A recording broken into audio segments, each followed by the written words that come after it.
Ankleshwar જીઆરડીસીની detox India કંપનીમાં blast થતા 4 કામદારોના મોતના મામલામાં આજરોજ સાંસદ મનસુખ વસાવા સહિત ભાજપના પ્રતિનિધિ મંડળે કંપનીની મુલાકાત લીધી અને દુર્ઘટના અંગે માહિતી મેળવી હતી।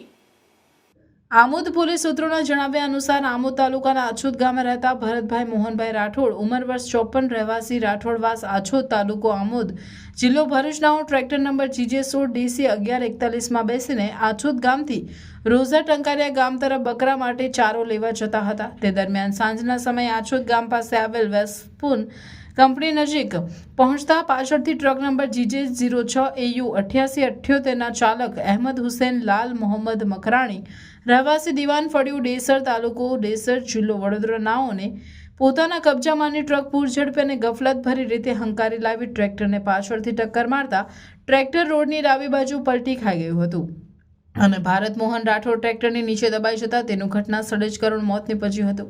જ્યારે ટ્રેક્ટરના ચાલક મુકેશભાઈ રાઠોડને શરીરે નાની મોટી ઈજાઓ થઈ હતી, જેને આમોદ સામૂહિક આરોગ્ય કેન્દ્ર ખાતે લાવી પ્રાથમિક સારવાર આપવામાં આવી હતી।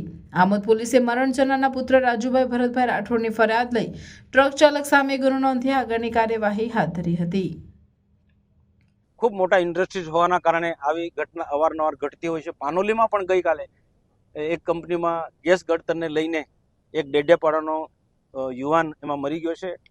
જ્યારે આવી ઘટના ઘટતી હોય તો સ્વાભાવિક છે કે ભવિષ્યમાં આવી કોઈ પણ પ્રકારની ઘટના ન ઘટે એના માટે જે આની સાથે જોડાયેલા GPCPના જે પણ કોઈ અધિકારી હોય કે તો પોલીસ તંત્ર હોય એમાં કોઈ પણ પ્રકારનું બાંધછોડ ન કરે, જે તટસ્થ તપાસ કરી અને સત્યતા બહાર લાવે અને આવી ભવિષ્યમાં ફરી ઘટના ન ઘટે એના માટે અમે એને સાવધાન કરીએ છીએ। અને કેટલાક લોકો અહીંયા રાજકીય મુદ્દો બનાવવાના પ્રયાસ કરે છે, તો મહેરબાની કરીને આવી ઘટના ઘટતી હોય છે એમાં રાજકીય મુદ્દો કોઈ ના બનાવે। આ એક માનવતા સાથે જોડાયેલો મુદ્દો છે, આમાં મદદરૂપ થવાનું હોય અને ભવિષ્યમાં આવી ઘટના ન ઘટે એના માટે જે યોગ્ય સૂચનો હોય તે ત્યાં જવાબદાર લોકોનું ધ્યાન દોરવું જોઈએ। આ ઇન્ડસ્ટ્રીઝ આ વિસ્તારની અંદર ચાલવી એ પણ તેટલું જરૂરી છે। હજારો લોકોને રોજગારી મળી રહી છે, છતાં પણ કોઈ પણ ઇન્ડસ્ટ્રી તરફથી ક્યાંક ને ક્યાંક બેદરકારી રહેતી હોય તો એ બેદરકારી દૂર કરવાની વહીવટીતંત્રની જવાબદારી છે, સરકારની અમારી જવાબદારી છે। અને અમે બિલકુલ વિશ્વાસ સાથે કહીએ છીએ કે આવું કોઈ પણ પ્રકારની ક્ષતિ હશે કે કોઈ નાની મોટી બેદરકારી દાખવનારા ઇન્ડસ્ટ્રીની સામે કે કોઈ પણ એક કંપની સામે આવનારા દિવસોમાં તટસ્થ તપાસ થશે ને એની સામે કાયદેસરની કાર્યવાહી થશે। સહાયતાના મૂળમાં એને કેવી રીતે વધુમાં વધુ મદદ કરી શકાય એ હેતુ અને એ પણ આગ્રહ રાખવામાં આવ્યો છે। કંપનીએ 30 લાખ રૂપિયાની સહાયની જાહેરાત કરી છે। આ સિવાય કંપનીના જે રેગ્યુલેશન રૂલ્સ છે એ પ્રમાણે પરિવારોને આનાથી પણ વધારે રકમ મળે એ પ્રકારની એમણે ખાતરી આપવામાં આવી છે। તપાસ GPCB કરી રહી છે।